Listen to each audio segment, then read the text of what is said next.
So, my guest this evening is Mr. David Ofosu-Dorte.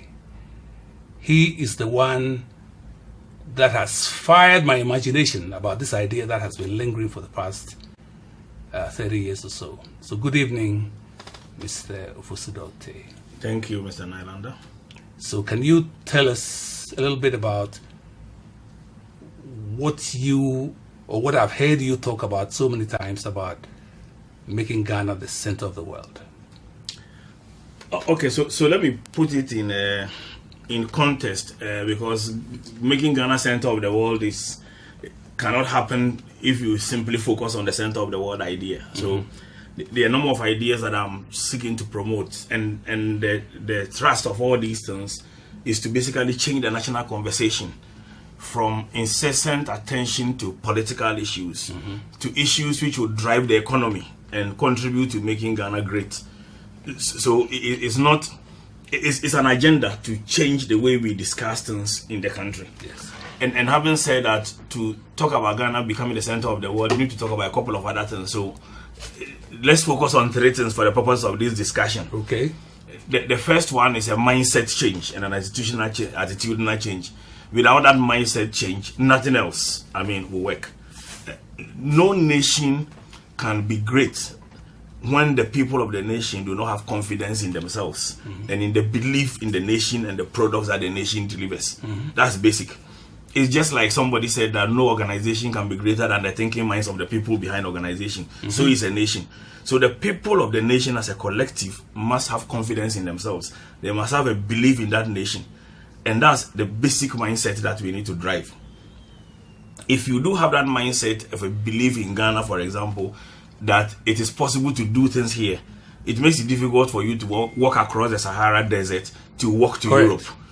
So we need to drive that mindset that it is doable. And at times we focus too much as a result of this lack of confidence in looking at the so-called nations which are advanced, and we forget that we do have resources on our own. And I will address this topic shortly. So let me just continue from that attitudinal mindset. It is just because we do not have the belief in ourselves and in the nation, that is why we believe that we are better by going somewhere. Now, that attitudinal change is the same attitude that makes people who can work hard for themselves go to a prophet or a juju man and go to contribute with the hope that they can deliver them. It is not also different from the hope that we have that when you vote for a particular politician and the politician makes promises, you believe that that politician will deliver the promises. If you do not believe in yourself, you cannot even contribute to the promises that the politician is making in order to have it delivered. So a self-belief and attitudinal change is extremely important. A confident people who believe in themselves, working hard, and I hope this is not taken from the wrong angle. Half of our people don't work hard, and that's a fact. We just believe that somehow miracles will happen, and as a result of this belief in miracles, we don't put in enough effort. I'm not against praying, and I pray every day, several times a day myself, but you must back it with hard work. Correct. And if we as a nation are seeking to catch up with the rest of the world, an 8 to 5 approach is definitely not going to let us catch up with the rest of the world.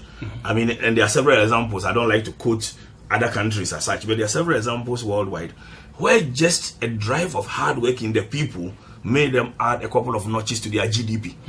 So we have to inculcate that sense, in our people. And still talking about mindset, we need to drive in the people the need to innovate. Now, you can't talk about innovation, and please, I have not forgotten about this center of the world. I'll come to it. It's important. Things will leave to that we don't focus on the product without driving a change in the mentality of the people. Because without that mentality, which is basic, the product has no value. Now, we have a situation where our cultural practices have influenced our mindset to the extent that we even innovate wrongly. And I think early this week I had occasion to speak at the Ghana CEO forum, and I was giving the example about people. I was actually rebutting the presumptions of people who made that Ghanaians are not innovative. And I said Ghanaians are very innovative, one of the most innovative people I've seen. it is a question of how our culture influences innovation.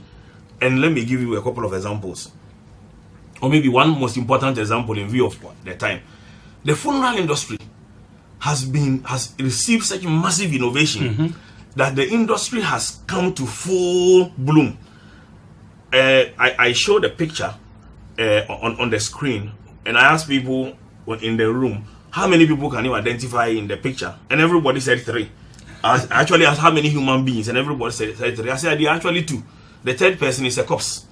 Now, this is a footballer who died, and the people were so innovative that they made the corpse stand. So, in other words, this corpse was standing in state, not lying in state. We are a people who can have innovated in the funeral industry so much that we have something called the dancing corpse. People wear these garbs, dress nicely, and they turn the coffin round, etc. That's innovation. Why don't we exercise that same innovation in other areas? So the creation of a mindset, a self-belief, is one thing that can drive a people to be able to grow their own products and achieve. So that's one key thing. The second most important thing is branding, and I want to come to your point about branding, and I believe we can discuss further after I set out these 3 key things. Branding is important because as a people, our individual brand as human beings and brand of corporate entities itself is affected by the brand of the nation. So if, for example, somebody is buying a product, if I may take some water. If somebody is buying a product and this product is made in the UK or the US, even without examining the product, there's a general tendency to believe that that product is of good quality.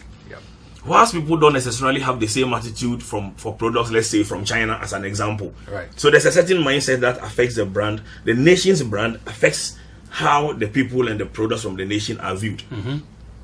Now, brand is not that which you simply advertise. It is that which comes into people's mind when they think about that particular product or they think about that nation. The feeling. Yes. Yeah. Now, how have we as a nation branded ourselves?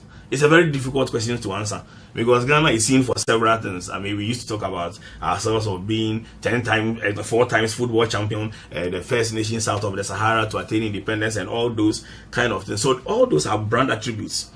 Sometime in the 80s, I actually don't know who actually started this. I do recall there was a huge move towards calling Ghana the gateway to West Africa or Africa. It was in the Vision 2020. Well, now I've wondered why anybody want to focus on gateway, and from a pure simple perception perspective, who pays attention to the gate, and why, of what importance does this gateway attribute give us? You will hear, for example, the Nigerians say that, oh, Ghana may be the gateway, but we are the destination. Yes. So the attributes that come from calling yourself a gateway are not that which will create that feeling that will drive all the other things associated with it. A brand is very strong when the brand is true, and when the brand is not difficult to challenge it. And perhaps this is what drove people to use the gateway concept. Now, take a map of the world and really look at the world. To begin with, the Greenwich Meridian, which divides the world between east and west, goes through Ghana. And Ghana is the last inhabited land that the Greenwich Meridian enters before it goes all the way down to the Antarctica. So as to the fact that Ghana, and specifically Tema at 0 degrees, divide the west from the east, there is no doubt about that. So if you were to attribute the 0 degrees east and west to Ghana, that is already true. Let's look at the equator. The equator is actually 5 degrees south of Ghana. It's actually approximately about 676 kilometers south of Ghana in terms of using land miles, not nautical miles. So, or land distances, I mean. Now, you don't find any land that is inhabited and that is close to this intersection other than Ghana. Right. So if you were to stand at that 5 degree place south of Ghana, you will actually be dividing north, south, east, and west at the same time. Now, merchant naval officers will tell you that people actually do come to dock at this place and perform ceremonies to show that this is the only place you can dock and be in the east and the west of the world at the same time. It has several other attributes I can talk about as we go along, and how that can help our brand. But the importance of that brand, the feeling it drives of being the center of the world, the fact that we are actually equidistant from every part of the world, is lost on us. And we are so fixated to calling ourselves a gateway. I do not understand why we want to call ourselves a gateway and what that gateway gives to us. Because that natural brand is true, its importance, and I will talk about its importance, I believe, as we go along. So that's the second thing that we need to focus on. Because that national brand drives a lot of product brands, which I can go into as we proceed. The third point is the ability to utilize the resources available to us. And resources, I don't give it a close definition. For example, time is actually determined in the world by the location of the Greenwich Meridian. And therefore, our sense of time itself has an important attribute that we can utilize. Now, if you take all the resources we have from our location, and you marketing experts will say location is very important. From our location to then talk about, for me, the least important is the so-called natural resources. It's actually least important to me. We seem to focus so much on it that we forget that the greatest of all our resources is the human being. And without that human being being able to apply his mind, the resources is of no use. So you may have gold right in your soil. You will allow the Chinese to come and pick it for galamsey and export $7 billion out of your country in a year. When actually a drive of your mindset and confidence in the people can actually exploit and add value to that gold. And I think these are the conversations that we ought to be having, instead of the too much focused conversation between NDC, MPP, CPP, PPP. Now, if we do turn our conversation around this, and then you can take the policies of the current government as an example. Then if you take, let's say, one district, one factory. You are driving how, as an example, we can leverage, if you take Ghana's location, center of the world, to create products from, let's say, Tema district as products developed at the very center of the world. Correct. Then you combine the brand attributes, because in marketing there is something called the law of attributes. The attributes that attach to a product has a significance. Without having that mindset, without having the attitude to take advantage of the resources you already have, you will not even be able to take advantage of those resources. And it is from this angle that I think we should begin to channel the conversation. Good. Yes, it's about vision, creating a vision. A vision must be... not to cut you, but Okay. I am one person that I'm always arguing against that position. Okay. I've heard it said over and over again that we lack visionary leaders. I disagree. Okay. I'm not talking about. I'm not talking about Oh, this. okay. Yeah. I'm talking about what is the end point. We should all be driving at something, and that thing that we are driving at must be something that we all believe in, and that's what I mean by the vision. The vision must be leader initiated. Not necessarily. Well, who else can initiate a vision? And it's good, and I think it's good to have this discussion. Because as a culture, as a people, our culture always makes us look at certain quote and unquote leaders. Yes. And I alluded to the point about prophets, chiefs, and politicians. Because whenever we talk about leader in Ghana, we are looking at who is older than us, who is in charge, who has power, who has authority, who has prophecy, who occupies a stool because royal blood goes through him. These are the things, are the attributes our culture attributes as leaders. Okay. So when you have a leader who does not, for example, tell you that we have enough resources here, have confidence in yourself, don't cross the Sahara. Because we have not heard that from our leader, we fold our arms, and then the Chinese will pick our gold. Well, if I okay. may land on this. Okay. So the drive of a nation towards its growth must not necessarily come from the leader. There are occasions in the world's history when leaders must be led. Now, when I say leaders must be led, it doesn't mean that the leaders are not leading. Leaders themselves, by the very nature of our politics, ought to be given the chance and the ideas and the suggestions and the cooperation to enable them accelerate that leadership. Where the people behind the leader are divided between one political party and the other, no matter the vision the leader creates, it does not go far, because as a collective, we are not supporting the leader. Okay. Yeah. You see, some have greatness thrust upon them.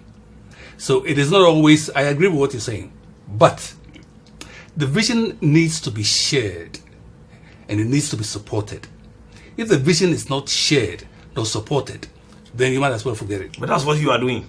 The very idea that you are doing this program, exactly, you are sharing the vision. Exactly. Exactly. But who is going to share the vision?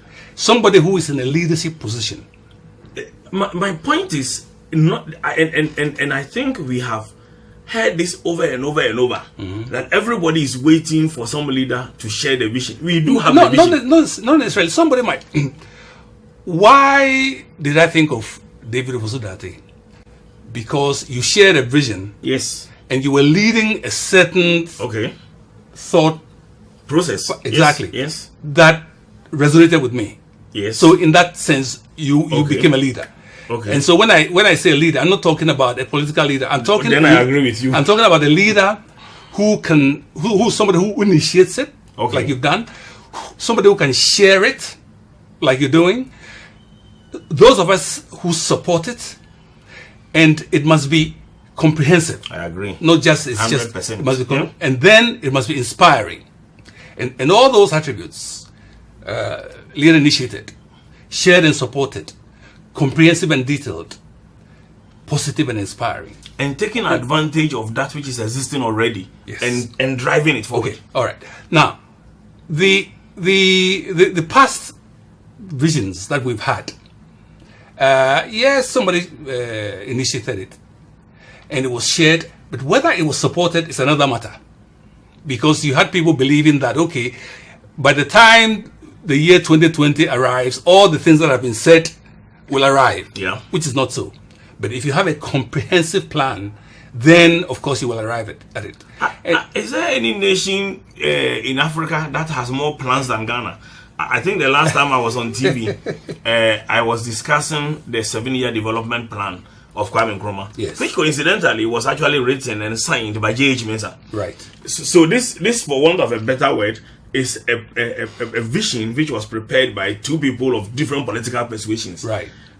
I don't think I have seen a more relevant, I wouldn't say a more comprehensive vision beyond that. And there have been several visions in Ghana written down. In fact, we do have our vision written down in chapter 6 of the Constitution, the Directive Principle of State Policy, where we had the Gagisberg vision, 22 to 27. We had the Kwame Nkrumah vision, the most popular one is the 63 to 70, which was curtailed in 66. We had vision 2020.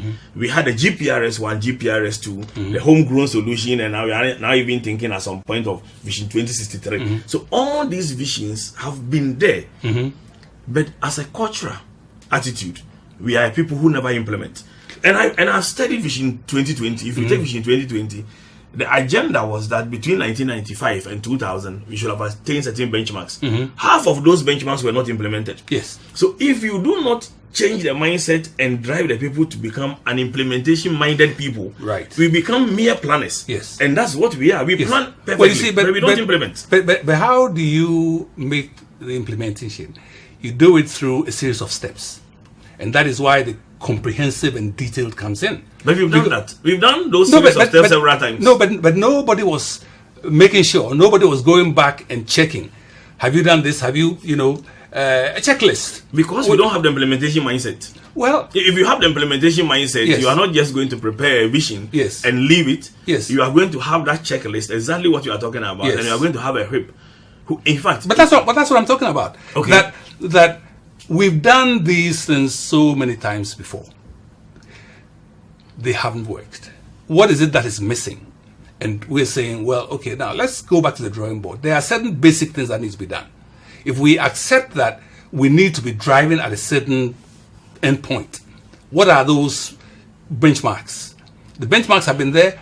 Nobody has paid any attention to them. Here is a new beginning, as it were. Are we committed to it? I like what you say about changing the mindset. Yes, it's got to change, because if it doesn't change, nothing is going to happen. So we need to share it. That needs to be shared, and it needs to be supported. Sharing is one thing. We can sit here and share it. But the mass of people do they support what you're saying? I think no idea or no movement starts suddenly with a massive support. Indeed, if any idea started with a massive support, it will fail. Large movements or things which cause change actually begin small, and we have to recognize that. And it does not necessarily have to occur during our lifetime. Okay. But it must begin. If we do not create this mindset change now, our children and our children's children will still have the same mindset we are fighting against. Yes. And let me but how do we create the mindset? That's exactly the point, and that's exactly what we are doing now, by creating the awareness and by telling us that our stereotype thinking is wrong, and maybe we need to take a second look. Somebody who watches or listens to this program today will have a new mindset from tomorrow. You called me this week and I chose to come. I gave this lecture in 2015. Okay. And CTFM as an example has played it over and over and over. I got invited this week. I spoke about it again. People will keep talking about it. We have to change the conversation. So that is the way to change the mindset. What we should not be doing, which I see too much of, and I'm very concerned about it, we are always waiting for that change of mindset to come from politicians. That is the wrong attitude, because the politicians set an agenda. It is for us who are not in politics to drive that agenda in support, because it is only when you have a collective mass of people that things will change. And let me give you a couple of examples, or maybe one critical example. Corporate entities in Ghana, 80%, apart from maybe multinationals or the big companies, 80% of them, if I give a rough estimate, have the wrong attitude. Let me give you an example. Where everybody wants to own everything 100% is something we all talk about. So even if he is turning over one CD and it's all for him, he likes it. And as we put in Chiwe media. And the workers also think, so both people are not being productive. Now, it is important to drive that mindset change in the business community. If political leaders are not doing it, business leaders must do it. Why? Because the growth of the economy is nothing more than the collection of the individual growth of corporate entities coming together. That's what GDP is about. Great. Second, if we do talk about GDP and we measure GDP only as a benchmark, what GDP includes the growth contributed to by foreigners working in Ghana. If you measure gross national product, you will be looking at how indigenes are growing and creating wealth. So I will want to have a situation where our conversation focuses not only on GDP, which we do for the World Bank and IMF, and I'm okay, we should do that, but we keep talking also about GMP to see how the indigenous Ghanaian is contributing in the index to the creation of wealth. Okay. I think these things are important. Okay. I think we'll go for a short break. Okay. And then when we come back, we can... Thank you. Yeah. Thanks. So, okay. It's a great conversation, Mr. Ofusodate. Actually, I heard that 2015 lecture that you gave, and it struck a chord. And I also heard you on City FM. So, you are the leader in this particular instance. You're not the politician, but a leader has emerged with this concept, which I think that is worth pursuing. So tell us a little bit more about the products that the center of the world can give us. Actually, there are many people who believe in this idea, but who have not articulated it. You being one, and you said that way back 30 years ago. I know actually some politicians in both parties who believe in it, and this is something I have researched on a lot. There are other non-politicians, a couple of people. There's a man, for example, called Azonko Simpi, who has been doing a lot of work in this area. His relevance to time, yes. And all that. Actually, a couple of years ago, when I started this crusade, I had a meeting with the then mayor of Tema. And then the Tema actually started doing something called the Center of the World Festival. So it's actually going on. Yeah. What we have not realized is its relevance to us as a national brand. That's the important thing. Now, there are two aspects of a brand. one aspect is what the people themselves do in realization of the brand. So if you take a nation like Singapore as an example, where, for want of a better way, they have nothing other than their simple location being a link between east and west, and with vessels going through. What the people did with it is to first make it as a port. And therefore, you see today that when we got our oil, our first oil, the Jubilee, the FPSO, spending billions of dollars, was built in Singapore. Actually, to a large extent with Ghanaian labor who went. But we had a dry dock way back, I think, before they even had this. It is because we've not been able to have the confidence and utilize this concept so that we can attract vessels to this part. In fact, there are 5,200 vessels that go along the west coast of Africa alone in every year. The amount of traffic we can attract in this as a port is very huge. So that so one part is what the people do with it, and I'll touch on that. But an accelerator and a significant part is what the government does with it. In this particular context, there are only two things that I think the government can do to accelerate this. The first one is to have a specific intervention at the port of Tema. And I have tried to, but I've had discussions with the chief executive of the Ghana Tourist Development Company. Some of us are not just waiting for these things to happen. The future is what we create. And as somebody said, I think it was President Reagan, he said he doesn't believe in fate which will befall us irrespective of what we do, but he believes in fate which will fall us if we do nothing.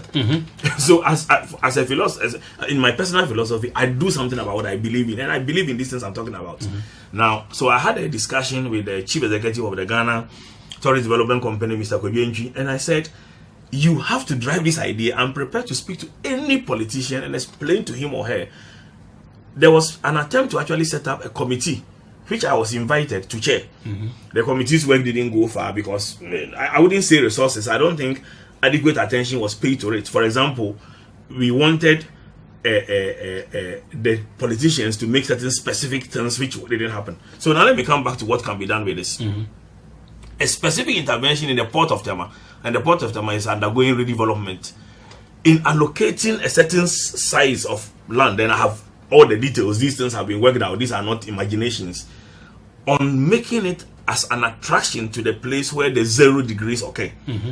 It's significant. It's actually greater than the Great Wall of China, where people fly to. If somebody doubts the relevance of this, I wouldn't take him far. TAP Air, which comes from Portugal, flies to Ghana several times a week.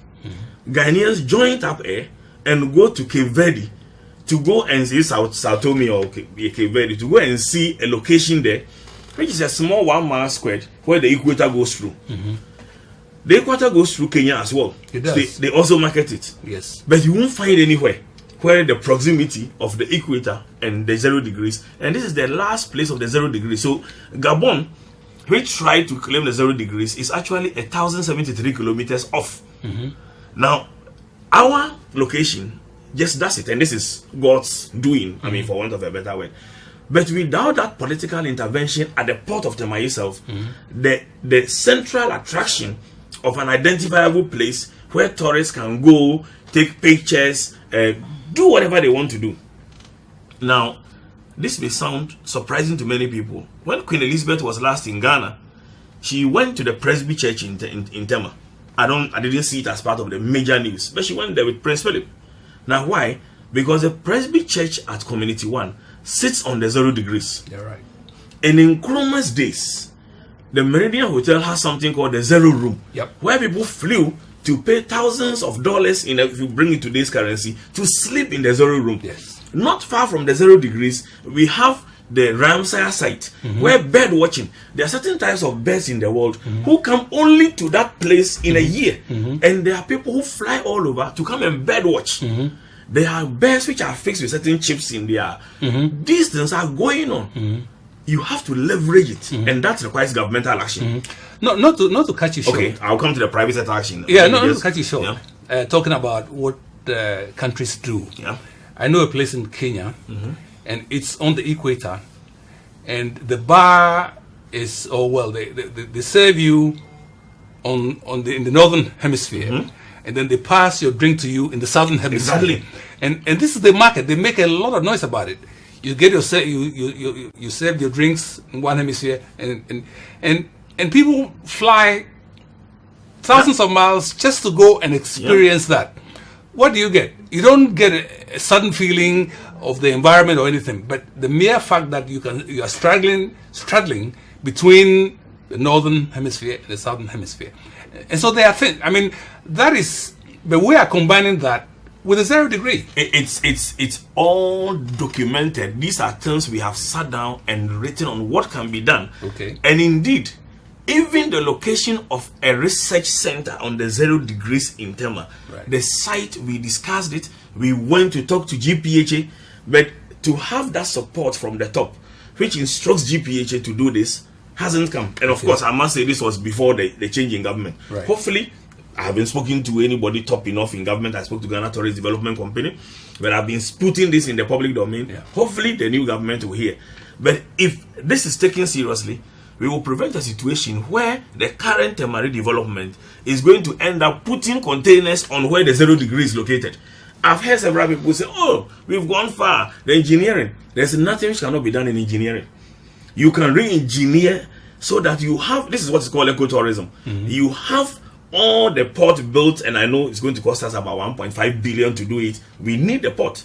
But you can build a port and still incorporate tourism into it. Yeah. And if there is, you can't do this on TV, if the authorities sit down, we can discuss how this can be done. So that's for the public sector side. Yes. That and driving the agenda and rebranding us and not calling us a gateway and calling us the center of the world, improving it is not difficult. It's what the government can do. But what about the private people? We can do a lot more than the government. And in fact, if the government is not doing it, we can still do more. Yes. If you produce this water at the center of the world, its value is different. Yeah.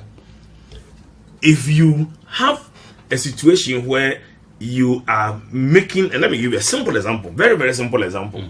If you take a drive on the Techiman to through Kintampo to Tamale Highway, the 0 degrees goes through on that road. Bring it all the way from Paga down to the port, and you can cross the Akosombo Highway. You can cross the Faflao Highway.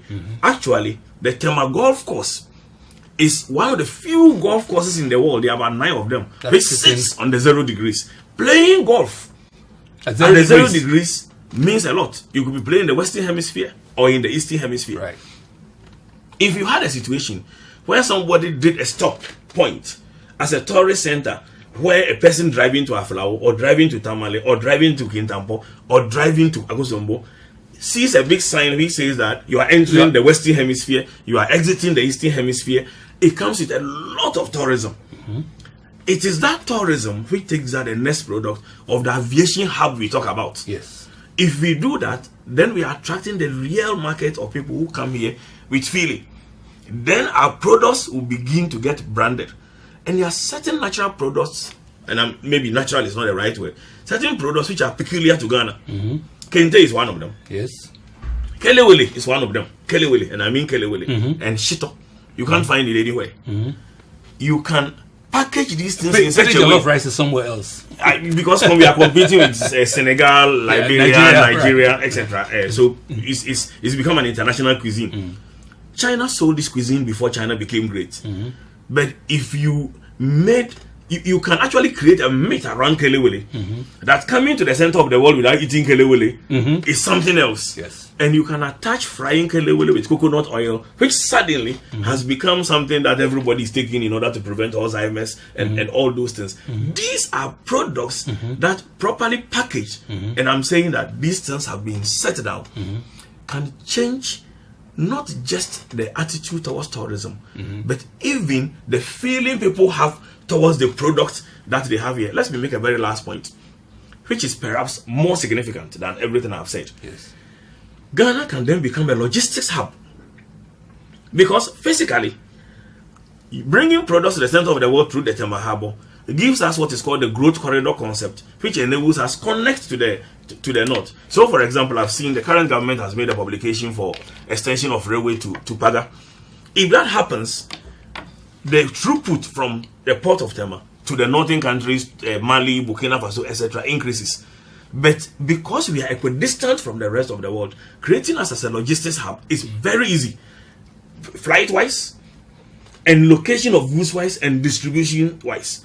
Then it makes the rail link very significant and very relevant.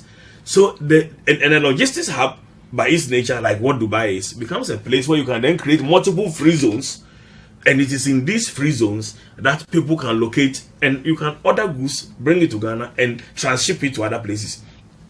For this, you do not need government. Yes. Today, the laws of Ghana within today can still make it done, and there are multiple places this can be done. So the private sector can do it, whether the government makes it intervention or not, except that if the government makes the intervention, it becomes very, very significant. Okay. We'll go for a last break, and then we'll have some interaction from other parts. But it's fabulous. The ideas are just novel. Thank you.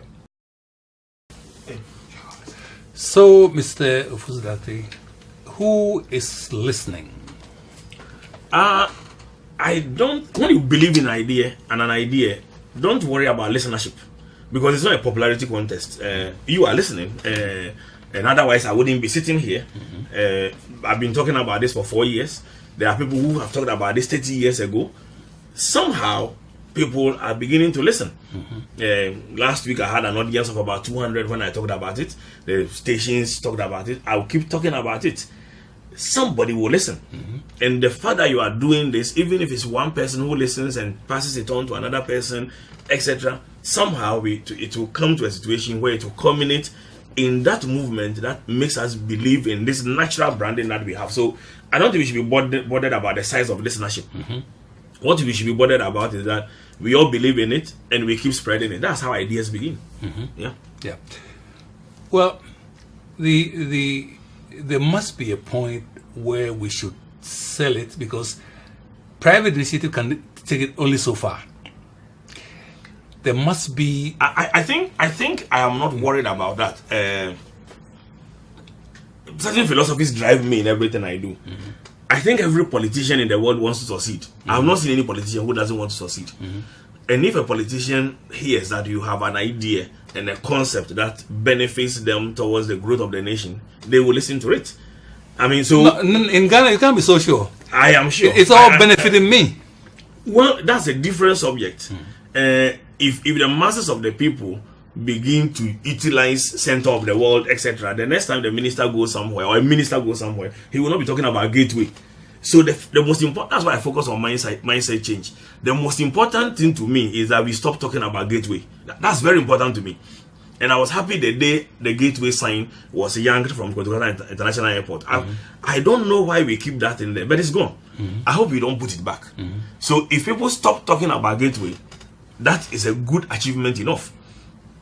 Let us all keep talking about it, and as we talk about it, let us start using it. That's the point I'm making. I'm saying you don't need anybody to permit you to brand this product as having been made on the 0 degree. There's nothing. That's a fact. Correct. So that's a simple thing we can do. Nothing stops anybody today from organizing charters to come to Ghana and take them to Tema to take a picture at the 0 degree. The place is there. You can walk by the port of Tema. If you like, I can take you there. I know the place. I know the place. Yeah, I've taken pictures there. So we can start doing that now. It will be significant if the government came and created that infrastructure, and that's a separate subject. Right. I hope that people like you are an elder statesman, and the rest will talk to them. I have actually sought audience to speak to the Minister for Tourism. I haven't had the opportunity yet, but I said I spoke to the Chief Executive of the Ghana Tourist Development Company, so at least he is listening. If that audience come, we will discuss this, how that can be done, and the government makes the intervention, the effect will be multiplier. Yeah. But waiting for that intervention, and the government is new in office, so I have a lot of patience. But waiting for that intervention, we should begin talking, because even if the government makes that intervention and the people's mindset are still stuck in a gateway concept, we will be sitting at the gate when we are at the center. And that is why I'm saying that it is important for us to understand that it is not just your brand which drives you. Without a mindset change, the brand is useless. With the right mindset change, you can then leverage on the brand, and you can have the law of attributes which bring other things which you leverage on it. And I believe that with the right ideas, you see, no nation, and I said it from the beginning, is greater than the people and their thinking minds and the belief in themselves. Yep. We focus on the wrong thing. I am one person, I don't talk about natural resources. Yes, it's there, but it's not the important thing. Yep. The important thing is our mindset. Right. If you have the right mindset, you can be Dubai, bare desert, and your GDP is several times that of Ghana. Yep. I have heard people who say our economy is not big because Nigeria is big. I did a presentation in Nigeria a few years ago as part of a committee set up by the World Economic Forum, and I spoke on the topic, the disadvantage of advantage. And I pointed out why Nigeria's advantages itself gives a disadvantage. Correct. Because in life, a disadvantage can be an advantage, and vice versa. Yep. Just like every solution creates a problem, at times we forget that. Yeah. So every challenge is an opportunity. Exactly. Vice versa too. So size of a nation is not the determinant of the nation's capacity and GDP. It is the collective brain power of the people. Yes. That is what makes a nation. I had a rare fortune in the world to meet Lee Kuan Yew in terms of seeing him in person at a conference where he granted an interview and people had the opportunity to ask questions. Yeah. Simple brain power is enough to drive a nation forward. And that is more important than any resource. Yep. I agree. Well, I think that I am sold on the concept. I am sure that as people listen, they will also be sold, because we are in search of what is going to be meaningful. Because as we've said, a brand is not just this bottle, but all the attributes that come, the halo effect, as it were. And we have to do something about... I don't intend to cut you. I know you have time, but at times we search for things which are already with us. I know that we set up a brand Ghana over a period of 15 years, and then there was research being done, etc. At times we get too theoretical. This concept is not about theory. When a brand is a fact, just implement it, refine it, and make it real. Okay. So we and I actually spoke to a couple of members of Brand Ghana, about 4 years ago. I will not stop talking about it. You shouldn't stop talking about it. Let us talk about it, and let us start doing something with it also. Yes. Even from the private sector. Okay. So let's wrap up. What in finality, what message would you like to leave? I think I'll go back to my 3-point message, that the most important thing we need to work on is a mindset and attitudinal change. Yes. Now, and I wish our political leaders, our churches, any person in authority drives that as the most important thing.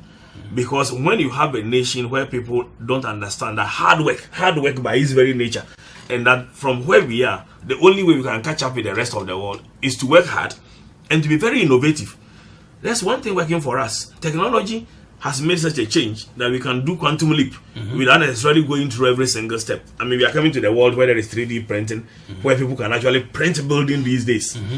So the same thing that created the Marshall Plan or the Douglas MacArthur Plan in Japan and Europe for that matter is not going to be the same formula that makes Africa or Ghana grow. Right.